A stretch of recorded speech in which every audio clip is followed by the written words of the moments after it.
Warahmatullahi wabarakatuh. Wassalamu ala asrofil anbiya'i wa mursalin wa ala alihi wa sahbihi ajma'in amma ba'du.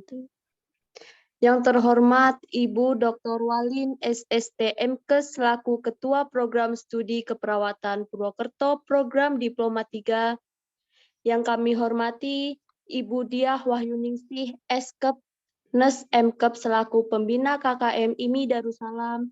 Yang kami hormati Ustadz Lugas Ikhtiar SH selaku pemateri pada kajian malam hari ini. Yang kami hormati Ketua IMI Darussalam 2022, Saudara Hanif Tufail Zulfiandri. Yang kami hormati Ketua Panitia Kegiatan Kajian Rutin tahun 2022, Saudari Titi Martiah. Dan seluruh peserta kajian rutin Kampus 8 Poltekkes Kemenkes Semarang yang kami banggakan. Sebelumnya, marilah kita panjatkan puji syukur kehadirat Allah Subhanahu wa Ta'ala biqolina alhamdulillahirabbil alamin atas limpahan rahmat, hidayah, serta inayahnya sehingga sore hari ini kita dapat berkumpul bersama dalam rangka kajian rutin IMI Darussalam dengan tema Kenali Allah, maka Allah akan sayang padamu tanpa halangan suatu apapun. Sholawat serta salam semoga selalu tercurahkan kepada junjungan kita Nabi Agung Muhammad Sallallahu Alaihi Wasallam yang kita nantikan syafaatnya di yaumul kiamah nanti. Amin Allahumma amin. Perkenankanlah saya Fania Kawigati selaku pembawa acara akan membaca susunan acara pada malam hari ini. 1. Pembukaan. 2. Pembacaan doa. 3. Pembacaan ayat suci Al-Quran. 4. Sambutan-sambutan. 5. Acara inti. 6. Sesi tanya-jawab. 7. Doa penutup. 8. Penutup. Demikianlah susunan acara malam hari ini. Memasuki acara yang pertama, yaitu pembukaan. Marilah kita baca dengan bacaan basmalah bersama. Bismillahirrahmanirrahim. Acara yang kedua, yaitu pembacaan doa. Kepada Saudara Taufik Burhanuddin, kami persilahkan.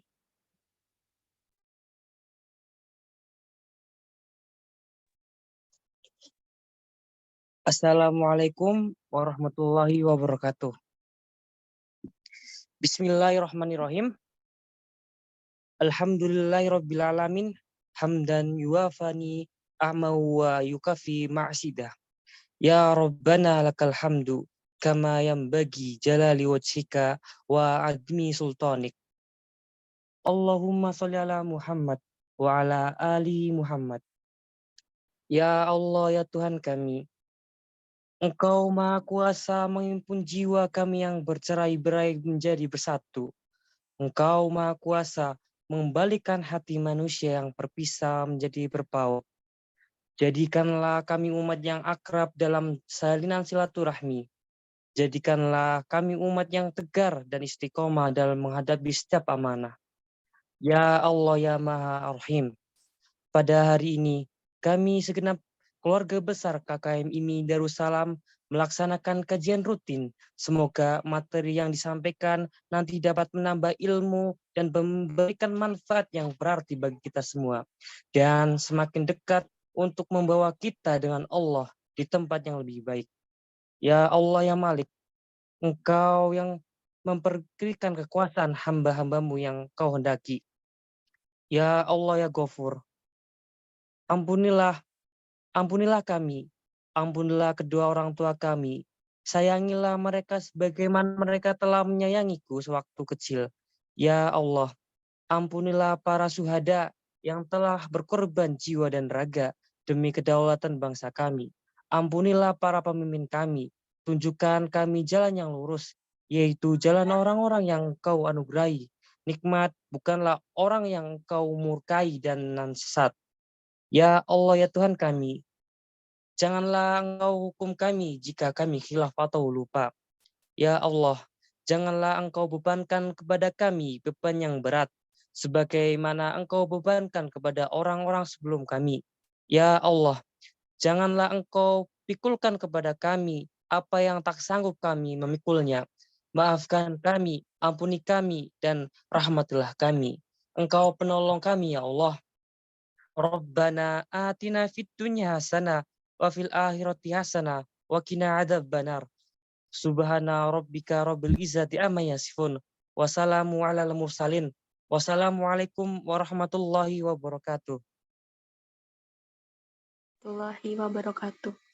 Kepada Saudara Taufik Burhanuddin kami ucapkan terima kasih. Acara yang ketiga yaitu pembacaan ayat suci Al-Quran. Kepada Saudara Muhammad Nazif Atalah kami persilahkan.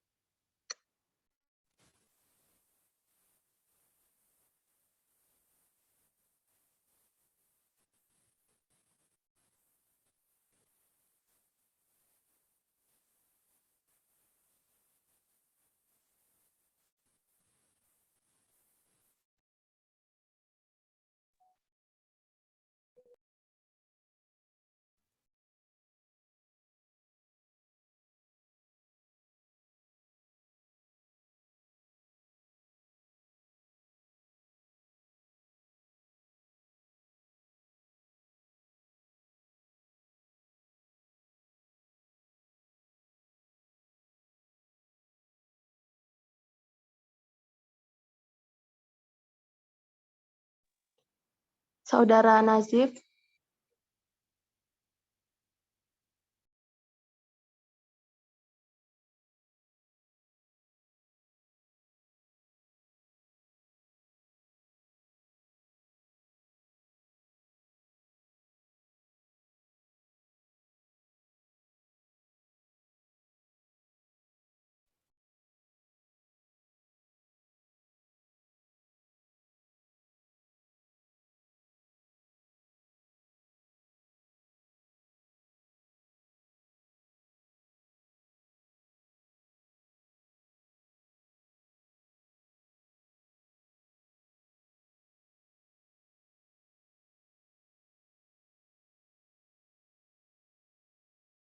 mohon maaf Ustadz, sepertinya lagi ada gangguan.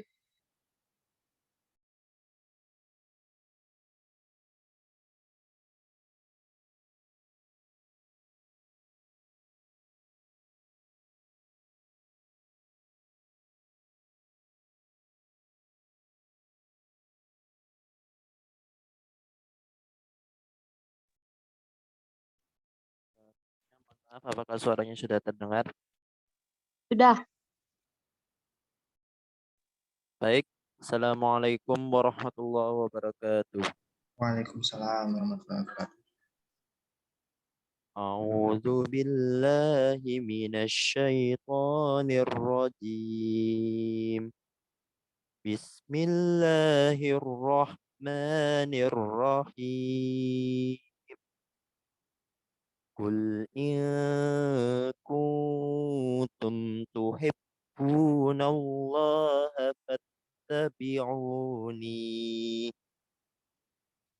fattabi'uni yuhibbukumullahu wa yaghfir lakum dunubakum wallahu ghafurur rahim.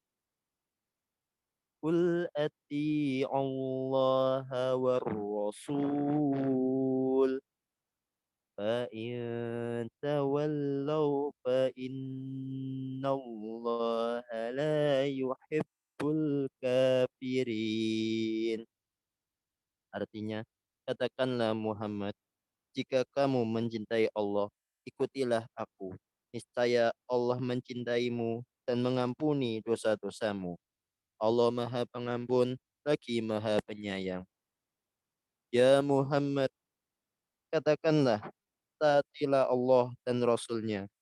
Jika kamu berpaling, ketahuilah bahwa Allah tidak menyukai orang-orang kafir. Shadaqallahul azim.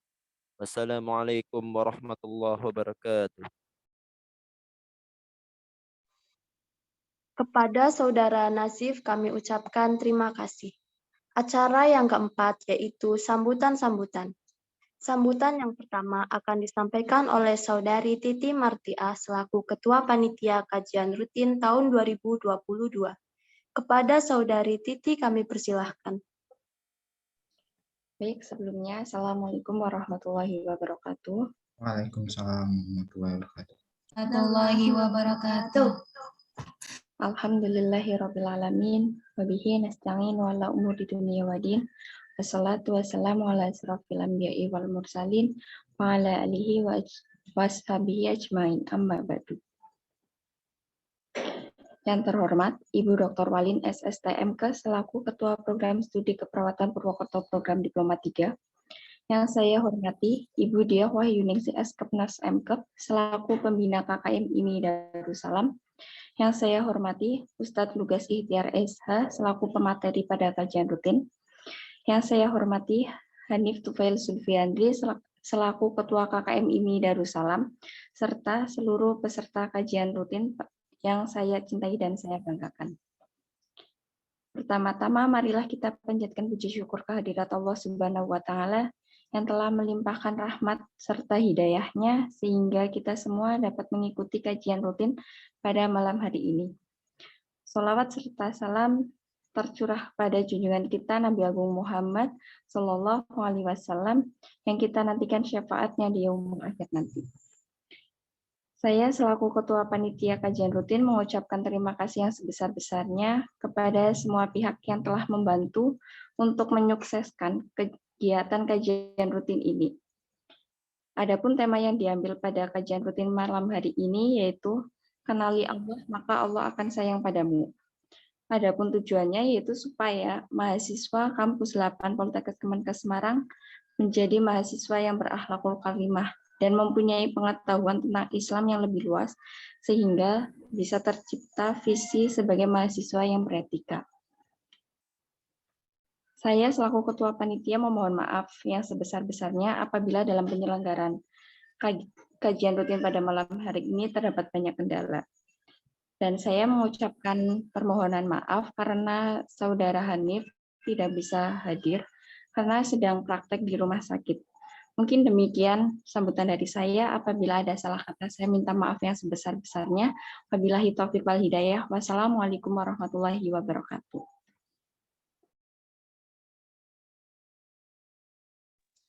Kepada Saudari Titi, kami ucapkan terima kasih.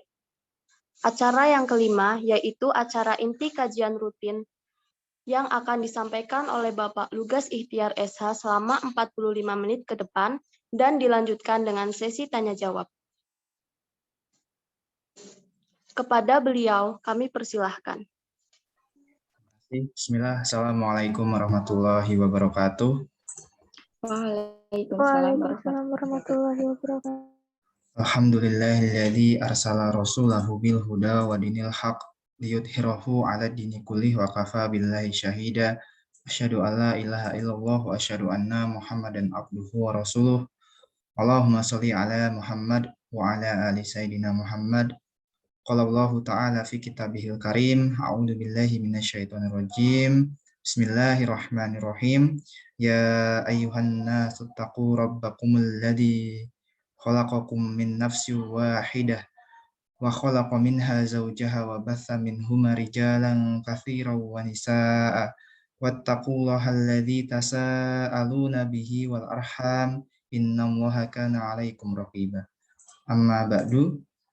Syukur hadirat Allah Subhanahu wa taala atas limpahan rahmat dan karunia-Nya sehingga pada malam hari ini kita kembali berhimpun setelah 1 bulan yang lalu ya, hingga kajian yang sebelumnya, dan ini menjadi satu nikmat yang luar biasa. Kita masih diberikan kemudahan dalam rangka untuk menyatukan hati-hati kita dalam rangka menuntut ilmu. Nah, insya Allah ketika ada satu forum seperti ini, Allah akan curahkan rahmat kasih sayangnya kepada kita. Allah turunkan ketenangan ke dalam dada kita dan kita dinaungi syafaat malaikat dan Allah sebut-sebut nama kita di hadapan makhluk yang mulia di sisinya. Salawat serta salam semoga senantiasa tercurahkan kepada junjungan kita Rasulullah Shallallahu Alaihi Wasallam, kepada keluarga beliau, para sahabat beliau, para tabiin, tabiin, serta orang-orang yang senantiasa mengikuti jalan dan petunjuk beliau. Adik-adik yang dirahmati oleh Allah, pada kesempatan kali ini saya diamanahi oleh panitia untuk menyampaikan materi berkaitan dengan kenali Allah maka Allah akan sayang padamu. Barangkali kita sering ya setiap harinya menambah teman kenalan baru ya. Satu orang kenal kemudian ke tempat lain kenal sama orang lain lagi, sering berganti-ganti gitu ya.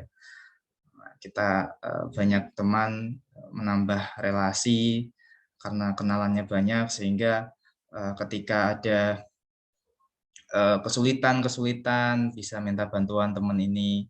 Ketika kita butuh ini, oh si A ternyata dia bisa membantu, oh si B ternyata bisa membantu kita gitu ya. Itu enaknya kalau orang punya teman banyak ya, apalagi temannya tidak hanya di Poltekkes, tapi juga ada yang di Unsud, ada yang di UMP, barangkali yang di Poltekkes alat-alat praktik mungkin belum ada gitu ya, bisa pinjam ke teman yang lain.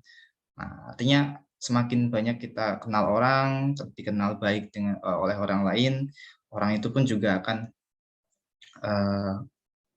tidak segan-segan membantu kita gitu ya, memudahkan urusan-urusan kita. Nah, itu kalau kita kenal sama orang gitu ya, dan orang pun juga ada keterbatasannya. Barangkali si A ini ya bisa bantu tapi tidak bisa mengcover semuanya gitu ya. Tapi ada zat yang kemudian bisa membantu kita tanpa batas, ada zat yang kemudian bisa menolong kita kapanpun, dimanapun ya, dan apa saja yang kita perlukan, yaitu Allah Subhanahu Wa Taala. Kalau kita minta bantuan atau minta pertolongan manusia, ya ada batasnya. Kalau misalnya kita mau butuh bantuan pukul 2 pagi ya orang pada tidur. Tapi kalau kita mau minta bantuan kepada Allah, ya Allah selalu stay 24 jam untuk kita. Maka tidak ada yang lebih penting untuk kita kenali selain Allah Subhanahu Wa Taala. Kalau kita kenal banget dengan saudara kita, orang tua kita, ya harus lebih kenal lagi kepada Allah Subhanahu Wa Taala gitu ya. Apalagi Allah ini adalah alasan kita kemudian bisa ada di dunia ini ya. Nah, saya ingin mengawali dengan satu pepatah, tak kenal maka tak sayang ya. Ya ini memang pepatahnya sangat relevan, benar. Kalau misalnya nggak kenal ya, bagaimana kemudian kita mau berkomunikasi dengan orang lain dengan leluasa. Kalau orang belum pernah kenal mau ngapa-ngapain juga nggak enak. Tapi kalau kenal ya gampang. Kalau sesama manusia yang paling mengenali diri kita itu adalah keluarga kita, orang tua kita. Maka kalau misal kita lagi kenapa-napa, nggak segan-segan kita mengabari orang tua. Kalau kita lagi butuh apa, ya nggak ada rasa malunya, nggak ada apa namanya sungkannya ya, minta sama orang tua, minta bantuan, cerita, curhat. Itu kalau misal kenapa? Karena orang tua kita itu kenal banget sama kita. Mungkin juga punya teman dekat, sahabat ya. Tentunya dia akan menjadi tempat di mana kita tidak sungkan untuk minta pertolongan, tidak sungkan untuk jadi tempat cerita kita. Jadi bagaimana kita bisa dekat menjalin hubungan baik, meminta pertolongan, meminta perlindungan, meminta apapun yang kita inginkan kepada orang lain jika tidak saling mengenal. Ya. Nah, Ini pepatah tak kenal maka tak sayang, ya ada benernya ya. Nah, dan yang paling penting untuk kita kenal ya Allah Subhanahu wa taala. Nah, kenapa kemudian kita perlu untuk mengenal Allah? Nanti kita akan bahas. Jadi mengenal Allah itu tidak cukup mengenal namanya saja. Oh, tahu Tuhan kita itu adalah Allah, Allah yang menciptakan. Itu tidak cukup ya. Itu memang wajib kita kenali ya, nama-nama Allah, kemudian sifat-sifatnya. Ini tidak cukup kita hanya mengetahui Allah itu Maha Pengasih, Allah itu Maha Penyayang, Allah itu Maha Pengampun, Allah itu Maha Bijaksana, dan lain sebagainya, yang nama-nama Allah yang disebutkan di dalam Al-Quran yang kita kenal sebagai Asmaul Husna, ya itu wajib kita imani ya. Tapi itu tidak cukup gitu ya. Tidak cukup hanya tahu, menghafal nama-nama Allah dan sifat-sifatnya. Ada yang lebih penting, yang bagian paling terpenting adalah bagaimana sikap kita selanjutnya. Ya kalau memang kita sudah kenal, sudah tahu Allah beserta nama-namanya yang lain, sifat-sifatnya di dalam Al-Quran maupun hadis, ya lalu apa gitu kan? Apakah cukup mengenal? Ya nggak cukup. Yang bagian yang paling terpenting adalah sikap kita terus seperti apa. Kita tahu Allah itu Maha melihat, arti hafal ya. Terus apa kalau misal Allah itu Maha melihat, terus kita mau ngapa? Sikap kita apa? Betapa banyak orang mengetahui bahwasanya Allah itu Maha melihat, tapi dia tidak ada rasa malu ketika melakukan maksiat. Padahal Allah Maha melihat. Ya mungkin ada orang yang kemudian bermaksiat secara sembunyi-sembunyi, merasa tidak ada yang melihat, padahal Allah Maha melihat. Allah yang lihat semua perilaku-perilaku kita, walaupun kita menyembunyikan dari manusia, ya Allah tutup aib kita gitu kan. Tapi bagaimana kemudian kita aib kita itu diketahui orang lain, maksiat-maksiat yang kita jalani secara sembunyi-sembunyi itu kemudian diketahui orang lain, pasti kita akan malu. Tapi kenapa kita tidak malu ketika maksiat kita itu disaksikan oleh Allah Subhanahu wa taala, padahal Allah Maha melihat. Jadi yang paling penting ketika kita memahami bahwasanya Allah itu Maha melihat, ya kita kemudian tidak ada kesempatan untuk melakukan maksiat gitu ya. Malu dilihat Allah gimana gitu kan. Nah, jadi bagian yang paling penting adalah sikap kita selanjutnya. Kemudian Allah Maha Pengasih, Maha Pengampun ya. Jadi ketika kita melakukan dosa, ya tidak kemudian kita putus asa. Ya wis, dosa dilanjutkan saja gitu. Enggak. Tapi kita segera untuk meminta ampunan kepada Allah, dan pintu ampunan Allah itu senantiasa terbuka lebar sepanjang kita belum sakaratul maut. Jadi ketika ada dosa-dosa yang kita lakukan, ya segera kita minta ampunan gitu ya, yang berusaha semaksimal mungkin untuk tidak mengulangi kesalahan-kesalahan kita. Jadi ya namanya proses, kita senantiasa terus menjadi pribadi-pribadi yang baik, ya salah tobat, salah tobat, salah tobat, dan kita berusaha untuk menghindari kemaksiatan-kemaksiatan, kita berusaha untuk menghindari kesalahan-kesalahan ya, yang dinilai adalah proses kita dalam usaha kita dalam menjauhi larangan-larangan Allah gitu ya. Ya wajar, namanya manusia kadang khilaf, makanya Allah senantiasa membuka peluang untuk kita itu bertobat. Jadi bagian yang paling penting dalam mengenal Allah itu adalah sikap kita selanjutnya mau seperti apa. Dan Ibnu Qayyim al-Jauziyah dalam kitab Al-Fawaidnya mengungkapkan bahwa pengenalan yang benar kepada Allah ya, atau kita bisa katakan sebagai ma'rifatullah ya. Mengenal Allah yang benar adalah yang dapat menimbulkan perasaan malu, kecintaan, keterikatan hati, kerinduan, tobat, kedekatan, dan hanya berharap kepadanya. Jadi seseorang bisa dikatakan dia itu benar-benar telah mengenal Allah ketika dia timbul rasa di hatinya itu untuk malu. Ya malu ketika berlumuran dosa ya, malu gitu kan. Malu ketika kita bermaksiat walaupun sembunyi-sembunyi nggak ada orang tahu, tapi Allah Maha tahu.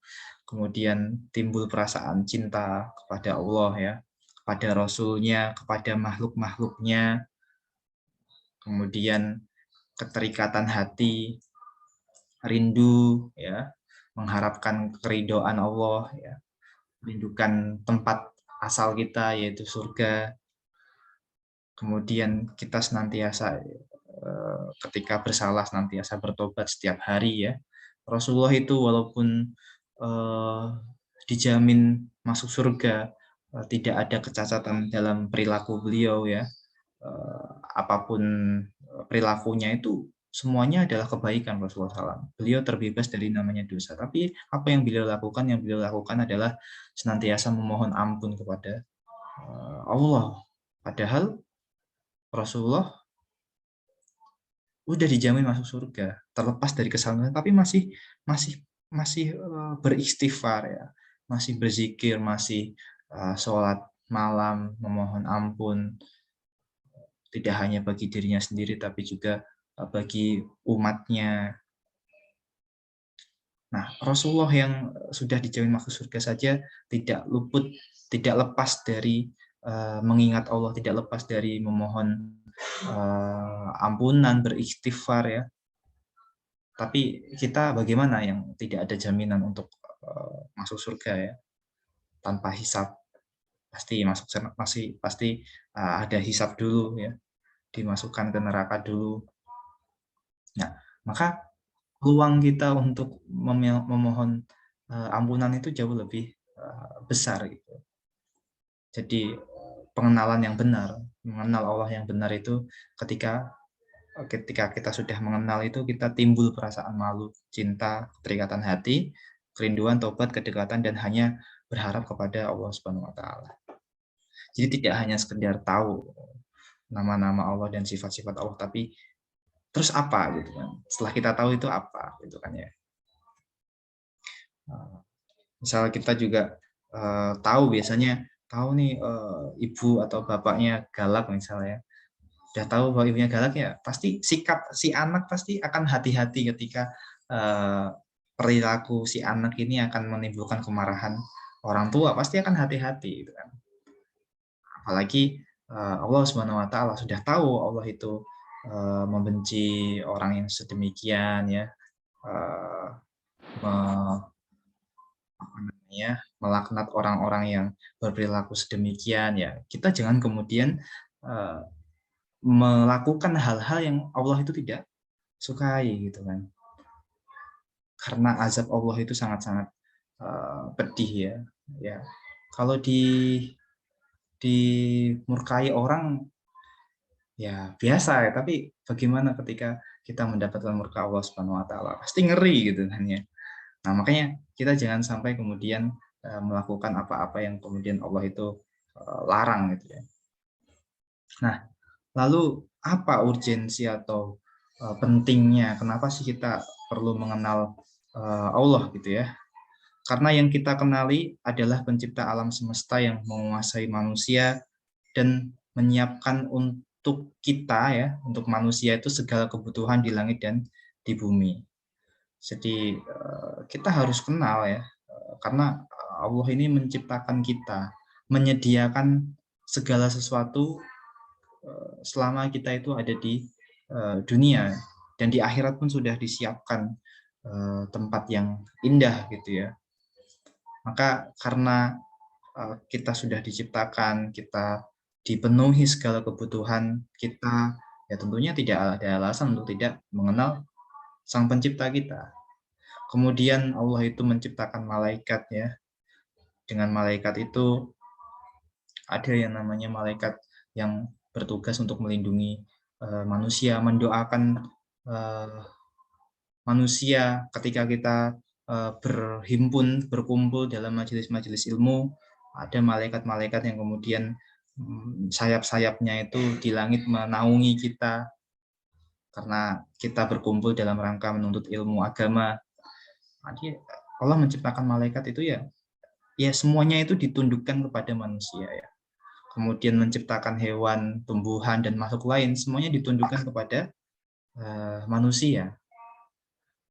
Dan serta Allah ini selalu mendengar pengaduan hamba-hambanya. Jadi ya tidak ada alasan lain untuk tidak mengenal Allah. Sudah jelas kenapa kita harus mengenal ya. Itu salah satu bentuk syukur kita. Ketika kita dapat pemberian ya tentunya kita akan mencari ini siapa yang ngasih gitu kan. Siapa sih yang ngasih gitu. Aku mau ngucapin terima kasih ya. Kepada Allah pun juga demikian. Allah sudah mengasihi apapun yang kita butuhkan, bahkan yang kita itu nggak butuh itu Allah itu ngasih gitu ya. Nah, tentu ya kita perlu untuk berterima kasih karena udah dikasih. Nah, bentuk terima kasih itu yang kita kemudian sebut sebagai syukur ya. Ketika kita mensyukuri apa-apa yang Allah beri, maka Allah akan menambah nikmat.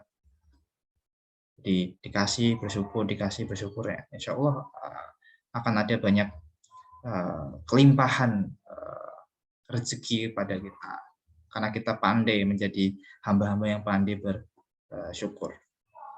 Itu yang pertama. Yang kedua, urgensi mengenal Allah, pentingnya mengenal Allah baik dari berbagai dalil ya, baik dalil fitri yaitu dalil yang memang kondisi fitrah manusia itu ya pasti manusia akan senantiasa ingin mengenal Tuhan ya, walaupun di pedalaman ya dia tidak pernah berinteraksi dengan kita, nggak pernah baca Al-Quran, nggak pernah berinteraksi dengan ustadz-ustadz, tapi karena dia manusia, dia punya fitrah, dia punya kondisi naluriah bahwa dia manusia dan ada rasa untuk dekatkan diri kepada Sang Pencipta. Itu udah otomatis ada. Itulah yang kemudian kenapa sejarah-sejarah masa lalu itu ada yang kemudian kepercayaan animisme dan dinamisme. Animisme dan dinamisme itu kan kepercayaan adanya kekuatan di luar manusia ya. Kenapa ada orang itu menyembah pohon, ada yang menyembah benda-benda tertentu ya?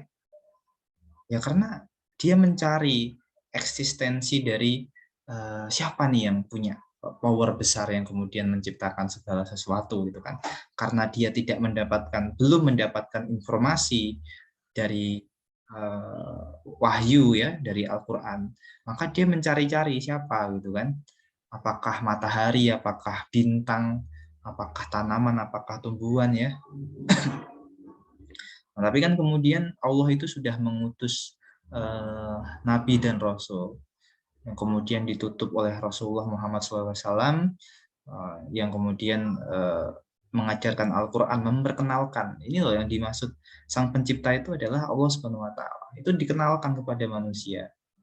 Tapi kan ada yang menyambut manusia, di antara manusia-manusia itu ada yang menyambut seruan dari Rasulullah, menyambut Islam dengan sukacita, ada yang kemudian mengingkari, nggak percaya gitu kan, justru malah membuat tandingan-tandingan Allah gitu kan.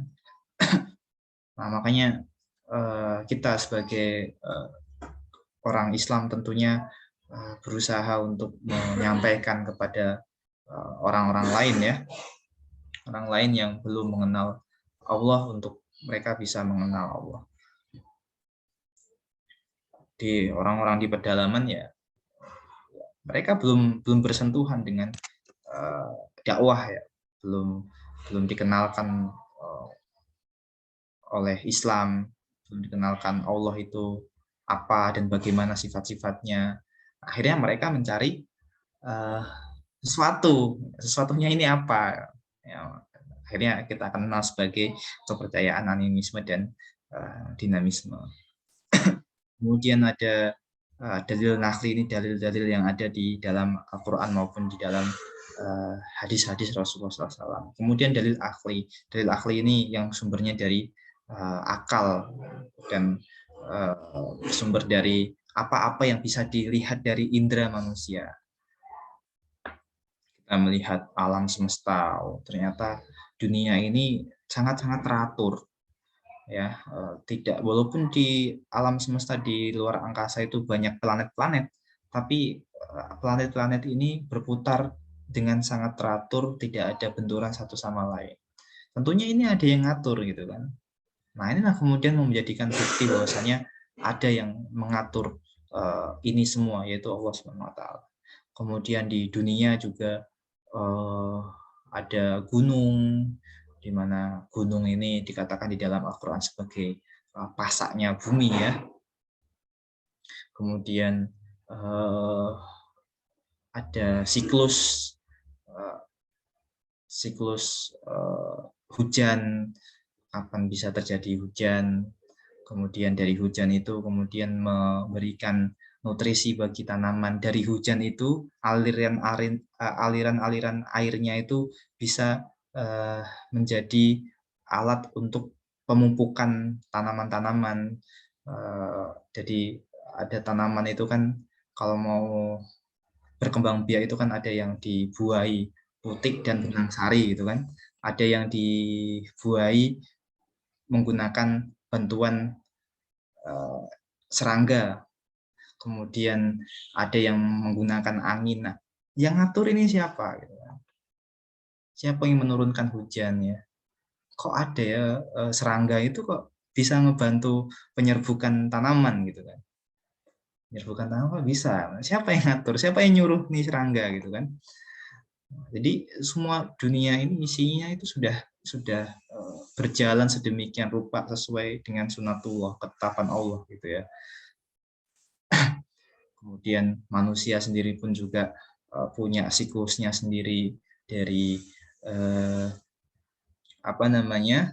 saripati tanah, kemudian jadi janin, kemudian jadi bayi balita sampai dia tumbuh dewasa, kemudian meninggal ya. Kemudian ketika dikubur atau tanaman-tanaman yang kemudian atau hewan-hewan yang mati kemudian ada yang mengurai, yaitu dekomposer, ada cacing, ada bakteri-bakteri, ya semua kayak ada siklus gitu. Nah, ini tentunya merupakan satu grand design yang sangat luar biasa. Dan tentu ada yang mendesain ini. Tidak segala sesuatu itu tidak terjadi secara kebetulan kayak gini, kebetulan enggak. Semua terjadi atas kehendak Allah Subhanahu wa taala. Nah, jadi berbagai dalil yang seperti ini telah membuktikan keberadaan sifat-sifat dan nama-nama Allah secara jelas gitu ya. Nah, yang ketiga, ada manfaat dan pengaruhnya itu sangat besar, yaitu meningkatkan keimanan dan ketakwaan. Dan pengaruh ini akan dirasakan seseorang yang beriman selama di dunia. Jadi manfaat kita mengenal Allah itu akan kita rasakan selama kita itu di dunia. Apa saja? Yang pertama, manfaat mengenal Allah. Kita akan mendapatkan kemerdekaan yang sebenarnya. Dirasa merdeka ya, jiwanya hanya berharap dan takut pada Allah sehingga tidak ada yang menguasainya. Jadi orang yang mengenal Allah, dia akan menjadi manusia yang merdeka. Karena apa? Karena tidak ada yang dia takuti, tidak ada yang dia harap-harapkan pemberiannya, tidak ada yang diharap-harapkan pertolongannya selain Allah. Jadi dia nggak takut sama manusia, dia nggak takut sama jin ya atau setan ya, karena dia hanya memasrahkan semuanya itu pada Allah. Akhirnya dia jadi apa? Jadi manusia yang merdeka. Ada manusia-manusia yang diperbudak ya, walaupun perbudakan secara letterlek budak ya, manusia dijual itu hampir sudah tidak ada ya. Tapi pada kenyataannya manusia itu diperbudak oleh dunia, diperbudak oleh harta benda. Nah, kenapa ya? Karena pandangannya adalah pandangan materialistik, segala sesuatu dihitung dengan menggunakan materi. Akhirnya apa? Akhirnya dia akan menjadi orang yang gila kerja. Kerja terus kerja kayak yang dikejar adalah dunia. Akhirnya dia lalai dengan lingkungan sekitarnya karena mindsetnya ya kesuksesan itu ya ketika kita bisa menikmati naik mobil mewah dan lain sebagainya. padahal esensinya tidak di situ. Nah, orang-orang semacam ini ya, pada akhirnya dia itu memperbudak dirinya dengan harta, mengejar harta, waktu-waktunya dihabiskan untuk mencari uang. Ya, mencari uang itu perlu ya, sebatas untuk memenuhi nafkah kita. Kemudian bekerja pun juga adalah ibadah ya, tapi kembali kepada esensi ibadah ya, jangan sampai kemudian dengan kita bekerja kemudian kita melupakan lingkungan sekitar kita, melupakan ibadah kita. Kalau ada orang bekerja sedemikian rupa dengan cara dia melupakan kewajiban-kewajiban dia dalam beribadah, kewajiban-kewajiban dia di dalam masyarakat ya, otomatis dia sebenarnya sudah mengejar dunia, mengejar nikmat kebendaan gitu ya. Jadi dia sebenarnya diperbudak oleh dunia karena dia mengharapkan sesuatu materi. Nah, orang-orang yang semacam itu nggak merdeka hidupnya, gitu ya. Nah, hal ini Allah sampaikan di dalam Quran surat Al-An'am ayat 82. A'udzubillahi minasyaitonirrajim. Alladzina amanu wa lam talbisu imanahum bidulmin ulaika lahumul amnu wa hum muhtadun.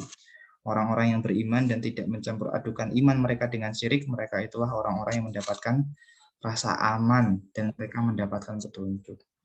Rasanya itu aman, nggak takut sana, nggak takut sini.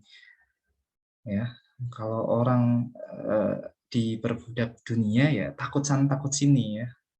Yang kerja takut dengan atasan, yang di pemerintahan mungkin takut dengan pejabat di atasnya. Kalau kita nggak melakukan ini, nggak melakukan itu, nanti kita bakal kena mutasi dan lain sebagainya. Ya, kita mengikuti perintah atasan padahal perintah atasannya ini salah gitu ya. Akhirnya kita diperbudak dalam artian tidak perbudakan secara langsung ya. Karena apa? Karena takutnya sama manusia gitu. Nah, ketika kita kenal sama Allah ya, tidak ada ketakutan ya, biasa aja gitu kan. Santai, tentram, aman rasanya. Nah, itu yang pertama. Yang kedua, manfaat mengenal Allah adalah ada ketentraman sejati. Dan seorang mukmin akan selalu yakin bahwa kehidupannya dan keselamatannya itu sudah dijamin. Jadi sesuatu hal yang sudah dijamin ya nggak perlu khawatir. Kalau misalnya kita beli barang ya, beli barang udah dijamin ini pasti bisa, pasti barangnya bagus. Saya jamin nanti kalau misalnya nggak bagus saya kembaliin. Kalau misalnya nggak bagus saya ganti rugi, gitu ya. Kita yang beli barang ini pun rasanya ya santai lah, gitu kan. Tapi kalau misal nggak ada jaminan ya kita akan khawatir. Nah, seorang mukmin akan selalu yakin bahwasanya hidup kita itu sebenarnya udah dijamin ya, keselamatan kita itu udah dijamin Allah Subhanahu wa taala ketika kita itu beriman dan bertakwa. Yang makanya jaminan ini ada syaratnya, yaitu ketika kita beriman dan bertakwa maka kita dapat jaminan dunia ya. Nah, ada yang nggak dijamin oleh Allah itu ya nasib kita, kita itu bakal mendapatkan balasan surga atau neraka itu nggak ada jaminannya, yaitu kita yang menjamin diri kita dengan kehati-hatian kita, dengan takwa kita itu ya itulah jaminan untuk diri kita ya. Kalau masalah jodoh, masalah harta, rezeki, kemudian keturunan ya. Pokoknya rezeki lah, rezeki itu kan bisa keturunan, bisa harta, macam-macam. Itu udah dijamin. Jadi kalau sesuatu hal yang sudah dijamin itu tidak perlu kita khawatirkan lagi ya. Nah, yang nggak dijamin apa yang nggak dijamin itu nasib kita di akhirat. Kita itu mau di surga atau di neraka itu nggak ada jaminannya. Makanya kita harus menjamin diri kita ya, menjamin diri kita sendiri. Kalau masalah harta, masalah jodoh itu udah ada jaminan, jadi tidak perlu dipikirkan terlalu pusing ya. Tapi yang dipikirkan terlalu pusing ya nanti nasib di akhirat tuh kayak gimana, masa depan kita itu gimana di akhirat. Nah, itu yang perlu kita pikirkan, perlu kita kehati-hatian untuk menjalani aktivitas-aktivitas di dalam kehidupan. Nah, Allah berfirman dalam Quran surat Ar-Ra'd ayat 28, A'udzubillahi minasyaitonirrajim, alladzina amanu wa tatma'innu qulubuhum bidzikrillah. Ala bidzikrillahi tatma'innul qulub. Yaitu orang-orang yang beriman dan hati mereka menjadi tentram dengan mengingat Allah. Ingatlah, hanya dengan mengingat Allah hati menjadi tentram, ya. Mengingat Allah hati kita itu tentram walaupun ada masalah, ya. Masalah itu bisa diselesaikan ketika kita itu punya rasa tentram. Ya bagaimana kita mau menyelesaikan masalah kalau misal was-was gitu kan. Jadinya ya sebenarnya masalahnya gampang, tapi karena kita itu mikirnya macam-macam, nggak tenang, ya susah. Padahal simple gitu kan.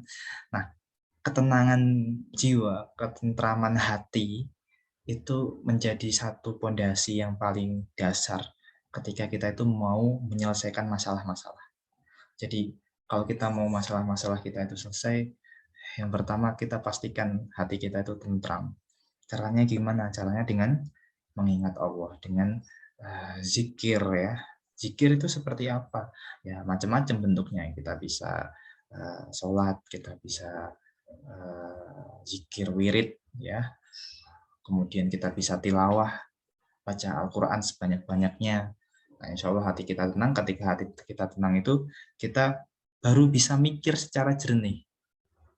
Ya, kalau misal kita nggak tenang ya, mikir jernihnya ya susah gitu kan. Akhirnya masalah itu sebenarnya simpel, tapi kelihatannya nggak bisa diselesaikan, padahal bisa banget gitu kan. Nah, itu yang kedua. Nah, yang ketiga, manfaat mengenal Allah yaitu dapat keberkahan.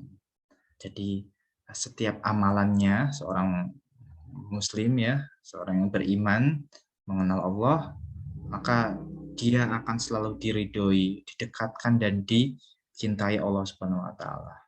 Jadi keberkahan itu bertambah nilai dari apa yang kita dapatkan.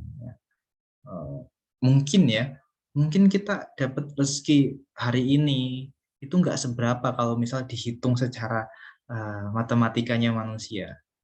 Tapi karena berkah, Allah menambahkan nilai plus dari rezeki yang kita dapatkan hari ini.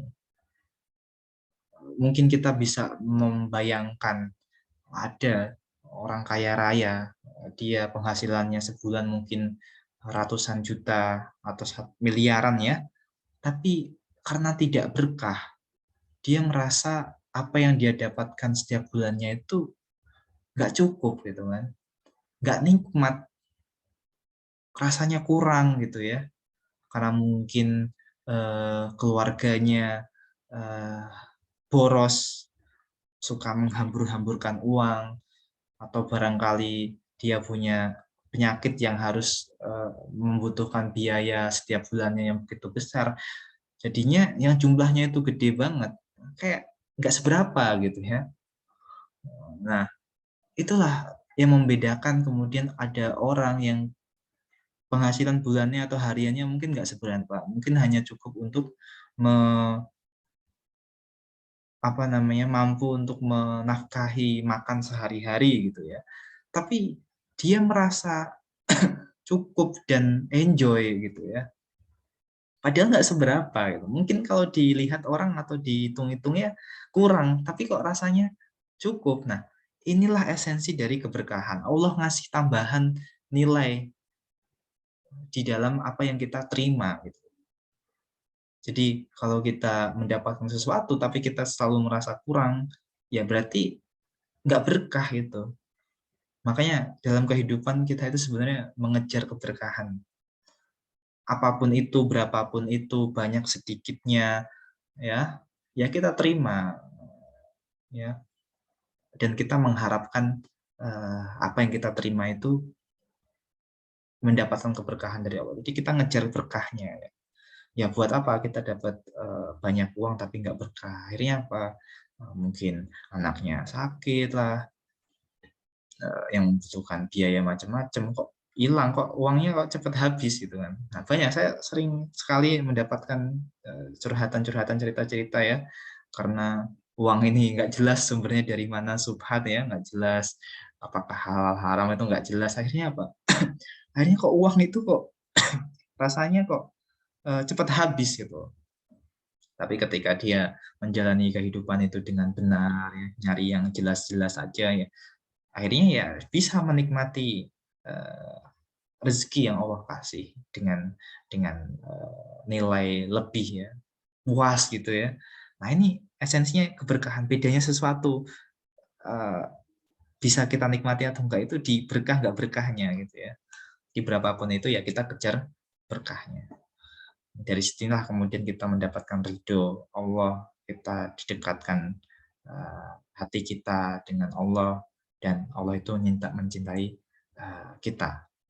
Dan Allah berfirman di dalam Quran surat Al-A'raf 96, A'udzubillahi minasyaitonirrajim, walau anna ahlul qura amanu wattaqau latafatahna alaihim barakatim minas sama'i wal ardi walakin kadzabu fa'akhadnahum bima kanu yaksibun. Dan sekiranya penduduk negeri beriman dan bertakwa, pasti kami akan melimpahkan kepada mereka berkah dari langit dan bumi. Tapi ternyata mereka mendustakan ayat-ayat kami, maka kami siksa mereka dengan apa yang telah mereka kerjakan. Kalau misal kita itu bertakwa dan beriman, pasti Allah itu limpahkan berkah dari langit dan bumi. Keberkahan itu tidak hanya di sektor individu ya, tapi berkah di sektor negara itu juga penting. Bisa dipahami. Berkah itu nggak hanya masalah individu ke kitanya, tapi bisa masa keberkahan di keluarga kita. Ya, gimana kita menjaga nih supaya keluarga kita itu dapat keberkahan. Nggak hanya keluarga, tapi juga masyarakat dan juga negara. Ya kalau gimana kalau kita menginginkan negara kita itu berkah ya, sebenarnya negaranya ini nggak terlalu, negaranya ini kecil, kemudian penduduknya juga sedikit, tapi dia berkah, negeri yang diberkahi oleh Allah. Akhirnya apa? Mereka sejahtera, mereka aman, damai, sentosa ya. Segala sesuatunya tercukupi, pendidikannya merata. Ya, ada negara kecil yang seperti itu ya. Misal adalah Qatar loh. Tapi ada negara yang itu gede banget negaranya. Tapi dan sumber dayanya luar biasa, kaya raya. Kayu itu bisa jadi tanaman ya kan. Tapi kok rakyatnya merasa kekurangan gitu ya, merasa kurang, merasa hidup di negara yang miskin gitu ya, pendidikannya tidak merata, sering terjadi gejolak-gejolak perekonomian. Nah, jadi bisa jadi negara ini nggak diberkahi oleh Allah gitu. Mungkin ada pendapatan-pendapatan negara yang diperoleh secara tidak halal gitu ya. Nah, negaranya mana ya itu bisa dilihat gitu ya, bisa dirasakan. Nah, jadi penduduk negeri yang beriman dan bertakwa, dan iman dan bertakwa itu nanti tercerminkan ke dalam sistem kehidupannya di sektor ekonomi, di sektor pendidikan, di sektor politiknya, itu semua disesuaikan dalam rangka beriman dan bertakwa kepada Allah Subhanahu wa taala. Nah, yang keempat, mendapatkan kehidupan yang baik. Allah selalu membimbing langkah-langkahnya dalam mencapai kebaikan. Allah berfirman di dalam Quran surat An-Nahl 97, A'udzubillahi minasyaitonirrajim, man 'amila sholihan min dzakarin aw untha wa huwa mu'minun falanuhyiyannahu hayawatan thayyibatan wa lanajziyannahum ajrahum bi ahsani ma kanu ya'malun. Barang siapa mengerjakan kebaikan baik laki-laki maupun perempuan dalam keadaan beriman, maka pasti akan kami berikan kepadanya kehidupan yang baik dan akan kami beri balasan dengan pahala yang lebih baik dari apa yang telah mereka kerjakan. Jadi Allah di sini nggak beda-bedain laki-laki dan perempuan. Jadi kalau misal ada manusia yang beda-bedain laki-laki perempuan, ya itu tidak sesuai ya dengan Islam. Allah itu nggak beda-bedain laki-laki dan perempuan.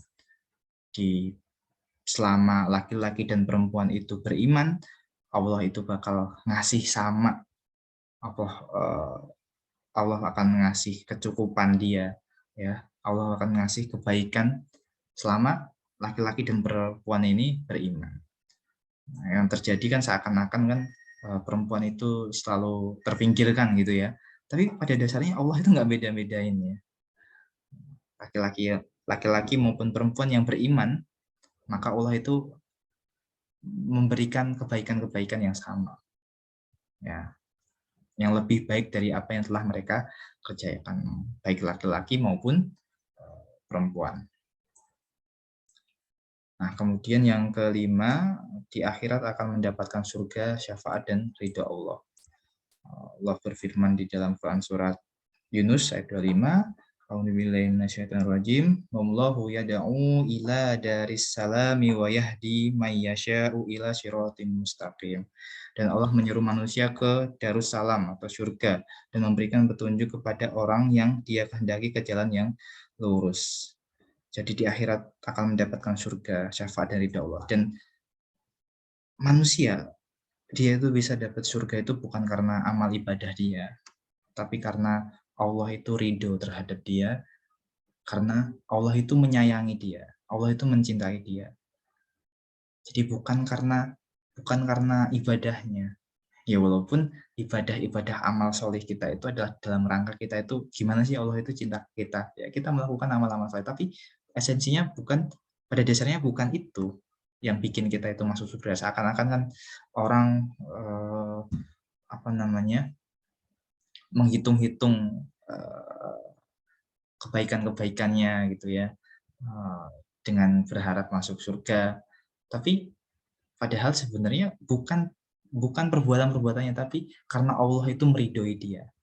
Makanya esensi yang perlu kita kejar di dalam aktivitas kita itu adalah gimana caranya kita itu diridhoi oleh Allah, diberkahi oleh Allah. Allah itu cinta sama kita.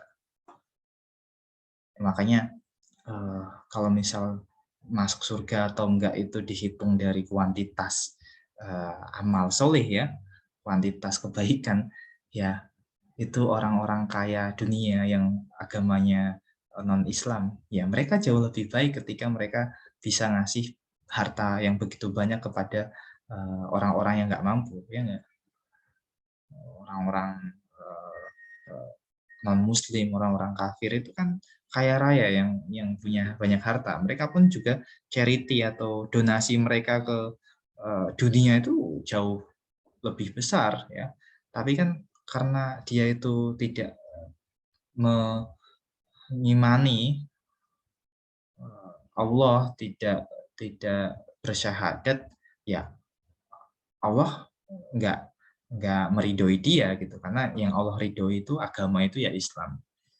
Jadi ya walaupun dia itu udah membuat kebaikan yang sangat besar, yang dibantu itu juga orang-orang Islam ya, tapi karena dia itu tidak beriman ya, sorry gitu kan, dia tidak berhak atas surga gitu. Tapi ada orang yang dia itu Islam gitu ya, tapi ya kebaikannya ya nggak seberapa sama orang-orang kaya yang non Muslim. Tapi Allah meridhoi gitu ya. Dia ikhlas dikit, cuma ya nggak seberapa lah sama orang-orang di luar sana. Tapi Allah ridho, Allah suka cara dia gitu kan. Akhirnya apa? Akhirnya walaupun dihitung-hitung nggak seberapa, dia mendapatkan balasan di akhirat berupa surga. Jadi karena syafaat Allah, karena ridho Allah. Nah, yang terakhir adalah ridho Allah ya, manfaat mengenal Allah. Allah berfirman di dalam Quran surat Al-Bayyinah, A'udzubillahi minasyaitonirrajim, jazaa'uhum 'inda rabbihim jannatu 'adnin tajri min tahtihal anhar khalidina fiha abada radhiyallahu anhum wa radu anhu dzalika liman khasyya rabbah. Balasan mereka di sisi Tuhan mereka ialah surga Aden yang mengalir di bawahnya sungai-sungai. Mereka kekal di dalamnya selama-lamanya. Allah ridho terhadap mereka dan mereka pun ridho kepadanya. Yang demikian itu adalah balasan bagi orang-orang yang takut kepada Tuhannya ya. Jadi kita masuk surga itu karena ridha Allah. Dan tantangan kita di dunia adalah gimana cara kita mengejar ridha Allah. Gimana caranya Allah itu ridho. Ya, itu yang kita kejar di dunia ya. Ya, kalau kita mau Allah itu ridho ya, kita harus berhati-hati. Apakah perbuatan ini dilarang atau enggak ya? Apakah sesuai dengan tuntunan Rasulullah atau enggak? Karena Allah itu sudah menurunkan sudah menunjuk manusia terbaik sebagai role model. Kalau kamu mau diridhoi Allah ya, tiru nih Rasulullah sebagai manusia yang diridhoi ya, diridhoi oleh Allah Subhanahu wa taala, dijamin masuk surga. Kemudian kita tiru sahabat-sahabat Rasulullah ya, sebagai generasi yang terbaik. Kita tiru perilakunya Abu Bakar seperti apa, Umar seperti apa, Utsman seperti apa, Ali seperti apa, dan sahabat-sahabat yang lain gitu ya. Maka ketika kita menyontoh mereka ya insya Allah kita akan lebih dekat dengan keridhaan Allah Subhanahu wa taala. Nah, ini terakhir nih ya. Ada gambar, mungkin teman-teman juga sudah pernah melihat. Di sini ada pedagang ya, ini ada di meja dagangannya tertulis kaifa akhafu minal faqr wa ana abdu al goni. Bahasa Arabnya itu ini ya. Bagaimana aku takut dengan kemiskinan, artinya bagaimana aku akan takut dengan kemiskinan sedang aku adalah hamba dari yang maha kaya. Ini sangat keren banget ya. Dagang tulisannya ada kayak gini. Jualannya nggak seberapa ya, tapi dia tidak ada rasa takut, tidak ada kekhawatiran untuk menjadi miskin ya, karena dia percaya dia adalah hamba dari yang maha kaya. Mungkin itu adik-adik dan teman-teman semua. Kurang lebihnya mohon maaf, saya kembalikan ke pembawa acara. Afwan minkum. Assalamualaikum warahmatullahi wabarakatuh. Waalaikumsalam warahmatullahi wabarakatuh.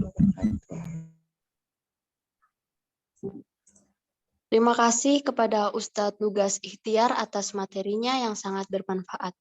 Selanjutnya adalah sesi tanya jawab yang terdiri dari satu termin dengan 2 penanya. Bagi yang ingin bertanya, silakan angkat tangan. Persen.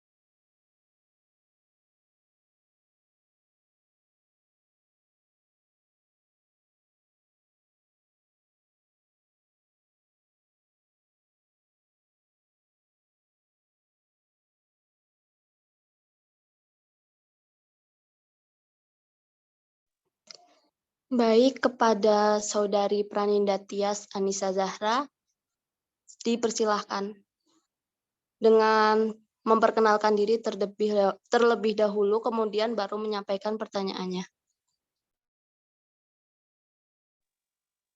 Baik, terima kasih. Perkenalkan, nama saya Praninda Tias Anissa Zahra dari tingkat 1C. Izin bertanya, apakah jika Allah mencintai suatu kaum, maka mereka akan diuji? Terima kasih sebelumnya. Maaf Ustadz, untuk pertanyaannya mau ditampung terlebih dahulu atau mau langsung dijawab? Boleh ditampung dulu. Baik. Selanjutnya kepada Saudari Oktasika, dipersilahkan untuk bertanya. Baik, terima kasih.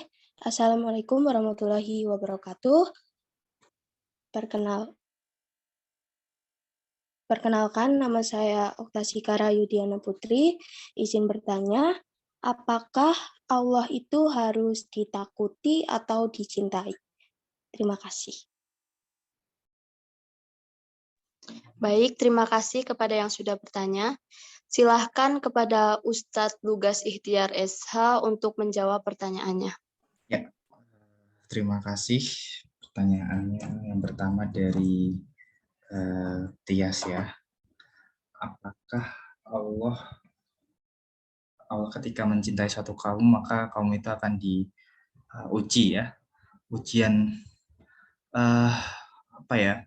Sesuatu yang ditimpakan terhadap kaum itu bisa berisi, bisa bernilai ujian tapi juga bernilai azab ya.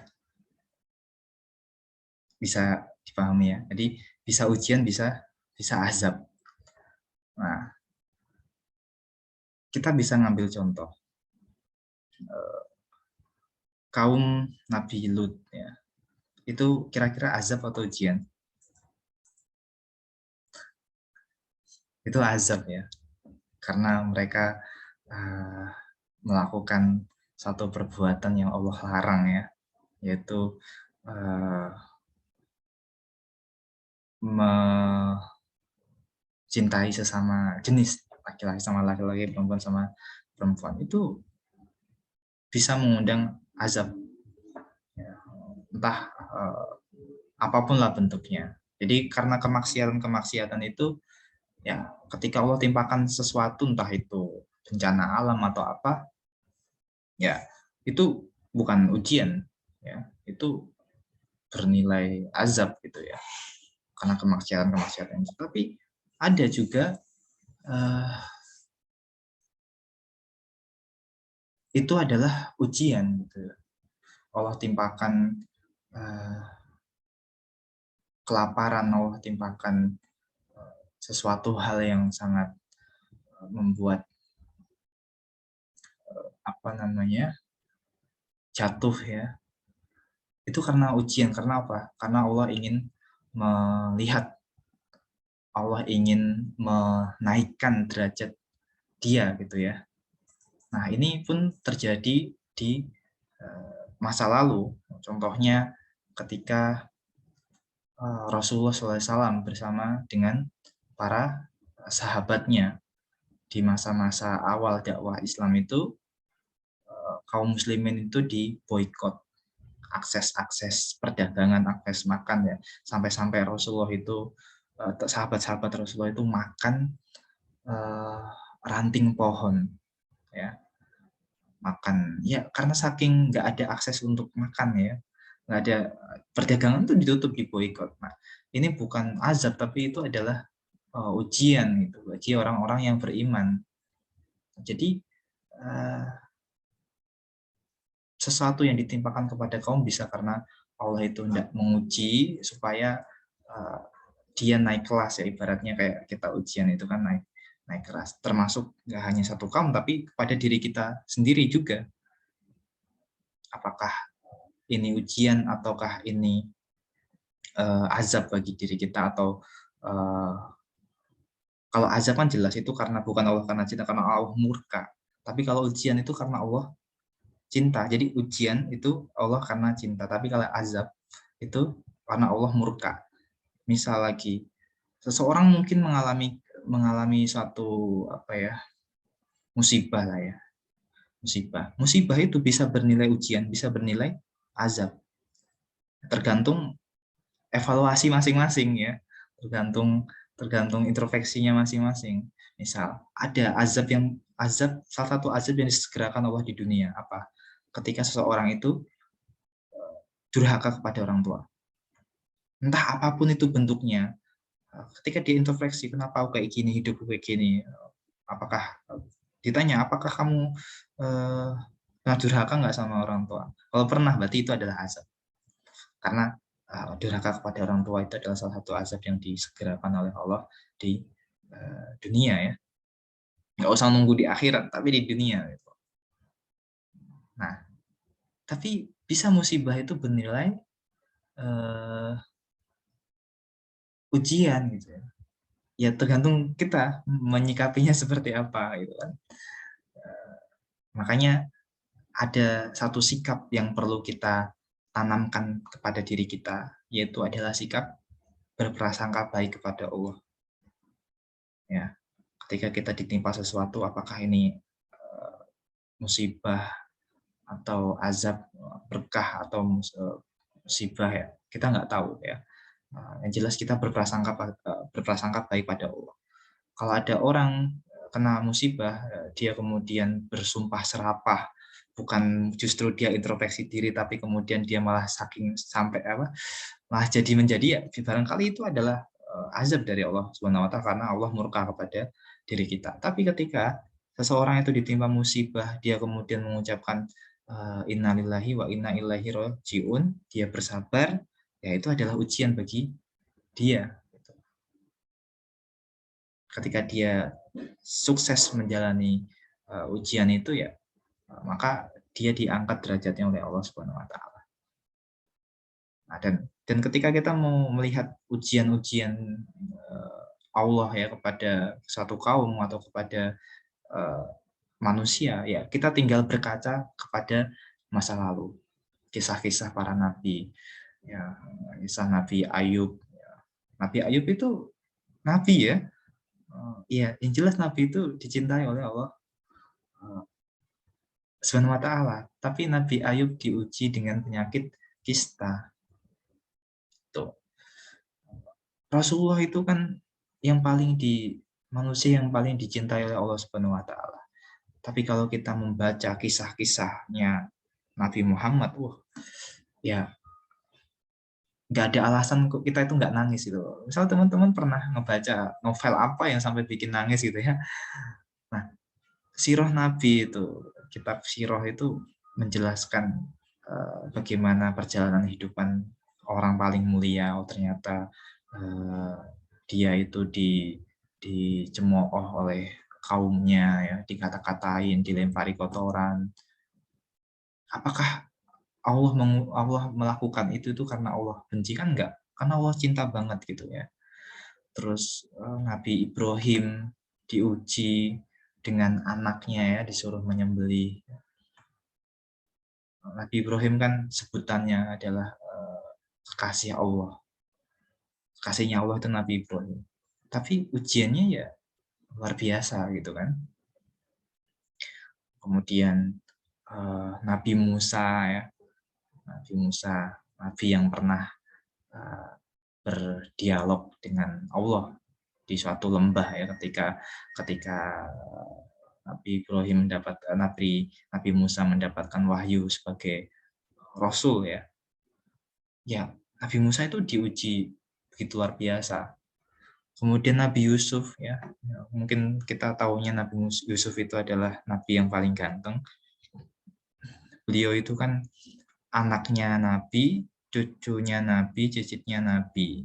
Jadi manusia yang paling nasabnya itu paling sempurna itu ya Nabi Yusuf. Tapi apa yang dialami oleh Nabi Yusuf? Nabi Yusuf itu yang pertama, dia itu mendapatkan perlakuan yang tidak baik dari saudara-saudaranya, yang mengakibatkan Yang mengakibatkan Nabi Yusuf itu kemudian dicoba untuk dibunuh sama saudara-saudaranya sendiri. Ya, dilempar. Pada akhirnya ada saudaranya, janganlah dibunuh lah, ini masih saudara kita. Akhirnya Nabi Yusuf cuma dibuang, dicemplungin ke sumur. Terus saudara-saudaranya waktu pulang itu bilang ke ayahnya, yaitu Nabi Syuaib, ya. Nabi Yakub, bahwasanya Yusuf dimakan serigala, padahal dicemplungin di sumur. Nah, setelah di sumur ditemu sama orang, bukannya ditolongin malah dijual. Nabi Yusuf ini jadi diperdagangkan, ya, jadi perdagangan orang, kena human trafficking, ya. Padahal ini Nabi yang paling punya nasab yang paling sempurna, anak Nabi, cucu Nabi, cicitnya Nabi. Ya. Kemudian belum sampai situ, setelah dijual sama pedagang, diperbudak kan, akhirnya kan Nah, kemudian dia jadi budaknya Raja Mesir ya. Sampai kemudian dia ketemu sama istrinya Raja Mesir pada waktu itu, yang bukannya diperlakukan dengan baik, tapi justru malah di percobaan untuk diperkosa ya oleh istrinya, oleh Imro'atul Aziz. Di situ di Al-Quran disebut sebagai Imro'atul Aziz, istrinya penguasa Mesir pada waktu itu. Dia laki-laki tapi kemudian dilecehkan secara seksual sampai bajunya itu sobek gitu ya. Bukannya kemudian dia dibela, tapi kemudian Nabi Yusuf memilih untuk lebih baik dia di penjara gitu kan. Tapi kan kemudian dari rentetan ujian yang sangat begitu berat, Allah kan kemudian tunjukkan menaikkan derajat Nabi Yusuf itu menjadi kemudian secara jabatan dia menjadi bendahara kerajaan Mesir pada waktu itu. Dan Allah menyebut kisahnya Nabi Yusuf ini sebagai ahsanul qasas. Jadi sebaik-baiknya kisah. Nanti coba teman-teman buka awal surat Yusuf itu, Allah nyebut kisah Yusuf itu sebagai sebaik-baiknya kisah yang dikisahkan kepada Nabi Muhammad SAW. Jadi nggak ada ya nabi-nabi yang nggak diuji atau nggak dikasih ujian berat tuh nggak ada gitu. Pasti orang-orang terbaik itu diuji sama Allah gitu. Dan kita pun juga sama, kalau misal kita tidak pernah diuji oleh Allah ya kita harus mikir ya, misalnya introspeksi ya, itu dalam rangka Allah itu menaikkan derajat hamba-hambanya. Itu yang pertama. Yang kedua, apakah Allah ditakuti atau dicintai? Jadi gini,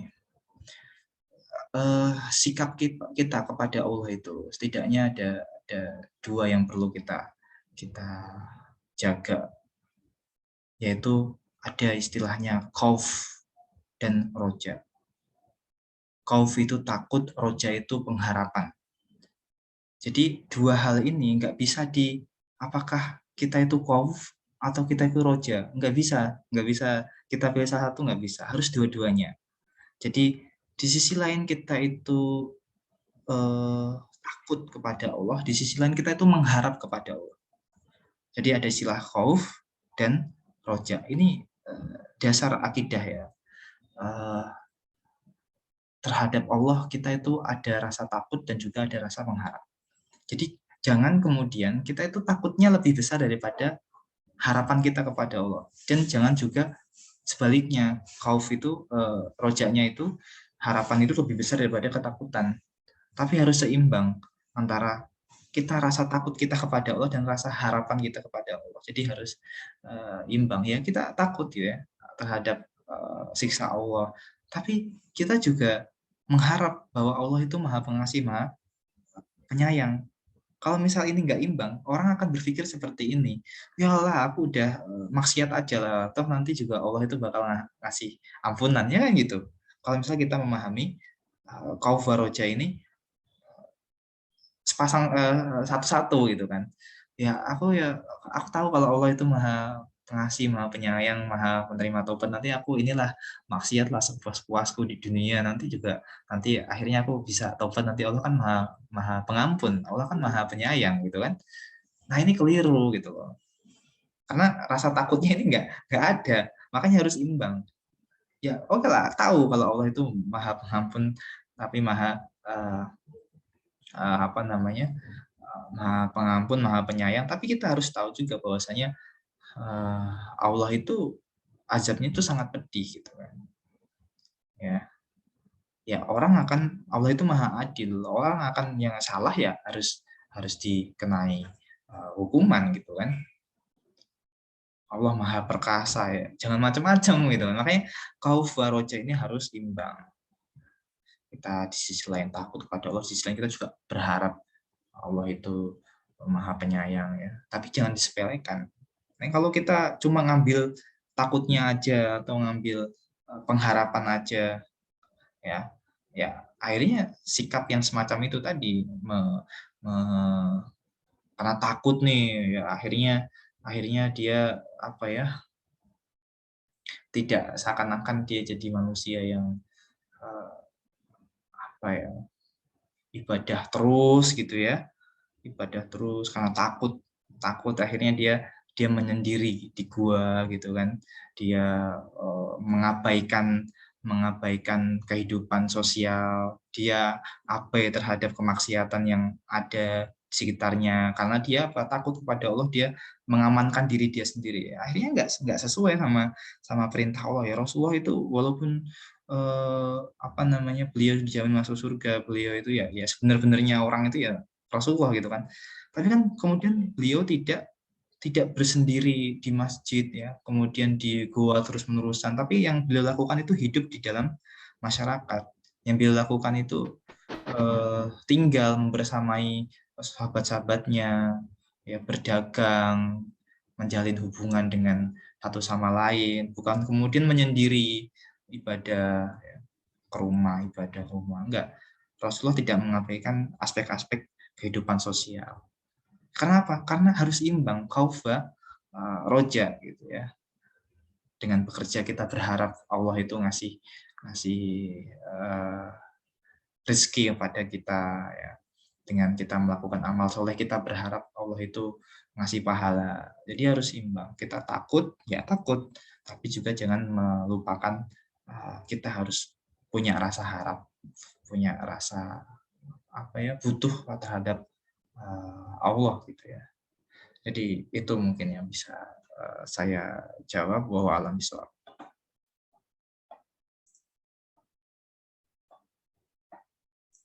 Baik, terima kasih Ustadz atas jawabannya. Kepada Saudari Praninda Tias dan Oktasika, apakah jawabannya sudah bisa diterima? Sudah. Baik, terima kasih kepada penanya yang sudah berkenan untuk bertanya pada kesempatan kali ini. Dan terima kasih kami sampaikan kepada Ustadz Lugas Ikhtiar yang sudah berkenan untuk mengisi kajian pada malam hari ini. Acara yang keenam yaitu sesi foto. Kepada Saudari Zaza dipersilahkan. Assalamualaikum warahmatullahi wabarakatuh. Waalaikumsalam warahmatullahi wabarakatuh. Baik, saya ambil alih untuk sesi dokumentasi. Bisa dimulai dari slide 1 ya. 1, 2, 3. Selanjutnya, slide kedua. 1, 2, 3. Slide ketiga, 1, 2, 3. Dan yang terakhir, slide keempat. 1, 2, 3. Baik, sudah. Terima kasih. Saya kembalikan ke MC. Wassalamualaikum warahmatullahi wabarakatuh. Waalaikumsalam warahmatullahi wabarakatuh. Terima kasih kepada Saudari Zaza. Acara yang ketujuh yaitu doa penutup. Kepada Saudara Taufik Burhanuddin, kami persilahkan.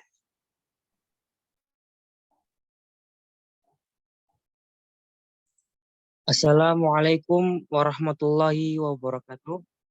Assalamualaikum warahmatullahi wabarakatuh. Bismillah. Alhamdulillahirabbil alamin. Wassalatu wassalam ala asrofi anbiya'i wal mursalin. Ya Allah, ya Tuhan yang Maha Penyayang. Hanya rahmat dan kasih sayang-Mu lah sehingga segala aktivitas yang kami acarakan berjalan dengan lancar. Walaupun menguras waktu, tenaga dan pikiran. Dan hari ini ya Allah, kami berkumpul di tempat yang memanjatkan puji syukur kepadamu sekaligus menutup kegiatan pada malam hari ini. Ya Allah, berikanlah segala aktivitas kami selama mengikuti serangkaian acara. Jadikanlah sebagai amal ibadah di sisi-Mu. Untuk itu ya Allah, tetapkanlah rahmat dan kasih sayang-Mu kepada kami dan jadikanlah pertemuan kami ini sebagai pertemuan yang kami ridhoi. Ya Allah, berikanlah semua ilmu yang kami dapat selama kegiatan ini sehingga kami dapat mengamalkannya, sehingga kami bisa menjadi suri toladan yang baik untuk keluarga, masyarakat, bangsa, dan negara. Rabbana atina fid dunya hasanah wa fil akhirati hasanah wa qina adzabannar. Wa sallatu ala sayyidina Muhammad nabi umi wa ali wa sahbihi wa barik wa salam. Wa billahi taufiq wal hidayah. Wassalamualaikum warahmatullahi wabarakatuh. Waalaikumsalam warahmatullahi wabarakatuh. Kepada Saudara Taufik Burhanuddin, kami ucapkan terima kasih. Acara yang terakhir yaitu penutup. Marilah kita tutup acara hari ini dengan bacaan hamdalah bersama-sama. Alhamdulillahirrahmanirrahim. Saya selaku pembawa acara, mohon maaf apabila ada tutur kata yang kurang berkenan. Akhiron, wallahu muwafiq illa aqwamit thariq. Wassalamualaikum warahmatullahi wabarakatuh. Waalaikumsalam warahmatullahi wabarakatuh. Jazakumullahu khairan katsiran. Terima kasih Ustadz.